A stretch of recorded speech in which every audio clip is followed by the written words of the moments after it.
Sosok Nia Ramadhani, 21 tahun, korban yang melompat dari lantai 3 di Wisma Hoki di Jalan Usman Harun, Tanjung Batu Kota, Kecamatan Kundur, Karimun dikenal baik di mata teman yang mengenalnya.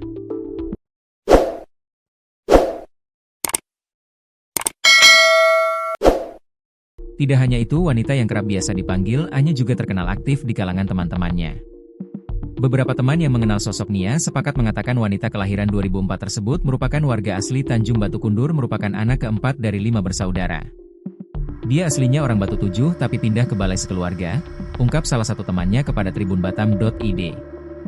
Teman yang pertama juga mengatakan kejadian ini membuat dirinya terkejut seakan tidak percaya bahwa Nia melakukan hal tersebut. Terkejut dan tak nyangka, dia tuh juga belum lama lo melahirkan, anaknya masih kecil baru umur 3 bulan, kata salah satu teman korban. Teman korban yang lainnya juga mengatakan sosok Nia semenjak ia masih di bangku sekolah. Kami kenal dia waktu sekolah, dan kayaknya dia gak selesai sekolah, soalnya pas umur 16 dia sudah tidak sekolah lagi, kata teman kedua korban. Teman korban yang kedua juga mengungkapkan bahwa korban sebelum menikah sempat bekerja hingga ke luar negeri sebelum menikah. Dia pernah kerja sampai ke Kamboja kalau tak salah, tapi tak lamalah, terus pulang gara-gara mau menikah itu, jelas teman yang kedua. Teman yang kedua juga mengungkapkan pernah berjumpa dengan korban sebulan yang lalu di Tanjung Balai Karimun. Terakhir kami jumpa sebulan lalu lah di angkringan, tapi tak satu meja, dia sama teman-temannya, tambahnya.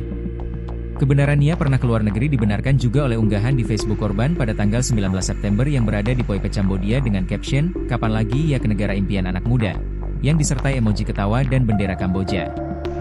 Pada postingan tersebut mendapatkan like sebanyak 27 dan 3 komentar.